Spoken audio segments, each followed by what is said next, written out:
Okay, we have understood the use of I is used for ourselves. जब हमें हमारे लिए अपने आप के लिए कोई सेंटेंस हम बोलते हैं तो हम हमारे ही नेम को किससे रिप्लेस करते हैं?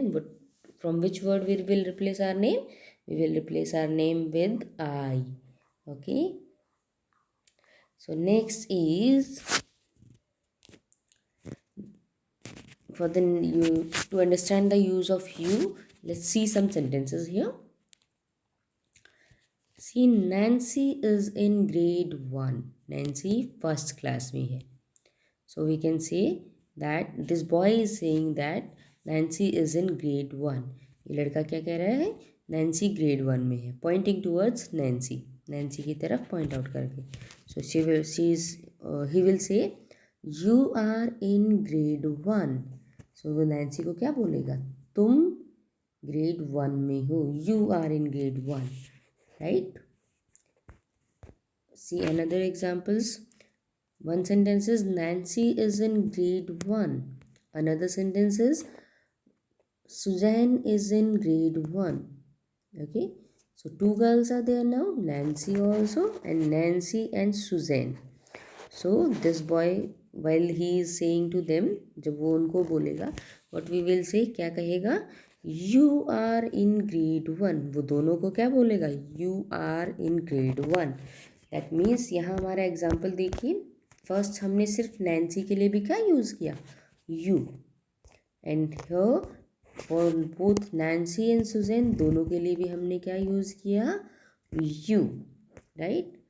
सो that means you is used in place of one or more persons in front of us. So standing in front of us. तो जो हमारे सामने जो खड़े होते हैं इंसान, और हम जब किसी के बारे में बात कर रहे हैं, when we are speaking about someone else, किसी दूसरे के बारे में, and that person is standing in front of us, वो हमारे सामने है, that means that time we will use you. You are, like if I'm say that you all are intelligent. You have heard many times this sentence from me. बहुत बार सुना है आप लोगों ने मुझसे ये sentence. You all are very intelligent. You किसको बोल रही हूँ मैं? आप सभी लोगों को, कि आप सभी क्लास में प्रेजेंट हैं. ठीक है. Now the students who are not present in class, जब जो बच्चे क्लास में प्रेजेंट नहीं है, what we I will say, like I can say that many students are there who are not present today, so they are in a loss. Right. वो नुकसान होगा उन्हीं का, पढ़ाई का, स्टडीज़ का. Right. So what we can say, they. ठीक है. They are in a loss. दे क्यों? क्योंकि वो आज प्रेजेंट नहीं है. They are not present today. So that's why वो यहाँ पे प्रेजेंट नहीं है, इसलिए हमने उनके लिए क्या यूज़ किया? दे. THEY दे. और जबकि यू कब यूज़ होगा? जब सभी कोई हमारे सामने है, प्रेजेंट है. ठीक है. That time we will use you. बिल्कुल हमारे कोई सामने प्रेजेंट होता है और उसके लिए बारे में हम कुछ बात कर रहे हैं. We are speaking something about them, और ओके, हिम, हर और देम, या मतलब एक सिंगल गर्ल हो या सिंगल बॉय या बहुत सारे, लेकिन अगर सभी हमारे सामने प्रेजेंट है, that times we will use you. Otherwise we will be using, what we will be using? We will be using they. ठीक है. एक से ज़्यादा के लिए दे, सिंगल के लिए we will use he और she. बट अगर हमारे सामने प्रेजेंट है तो सिंगुलर हो या प्लूरल, दोनों केसेस में हम what we will use? We will use you. ठीक है. तो आई होप सभी को क्लियर होगा. ठीक है.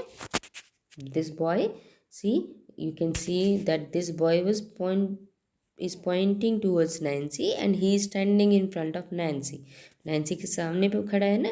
That's why he is saying you are in grade 1. और अगर यहाँ पे Nancy present नहीं होती और he was speaking Nancy is in grade 1, then he would have said she is in grade 1. She is in grade 1. Why? क्योंकि Nancy वहाँ पे present नहीं थी. ठीक है. सो ऐसे ही they are in grade 1 for Nancy and Susan, दोनों के लिए क्या बोलेगा? They are in grade 1. Why? Because they were not present here. But since now they are present, क्योंकि वो उस बॉय के सामने ही खड़ी हैं, they are standing in front of him, that's why he will use you, he will use you. You are in grade 1. Okay, hope it is clear everyone. So that means I is used in place of our name. हमारे names के लिए हम क्या use करते हैं? I. And you is used in place of the front persons. You जो होता है वो front persons के नेम, हमारे सामने जो person खड़ा है या प्रेजेंट है, जो सब पर्सन्स, उनके लिए नेम्स की प्लेस पे हम क्या यूज़ करते हैं? यू का यूज़ करते हैं। ठीक है।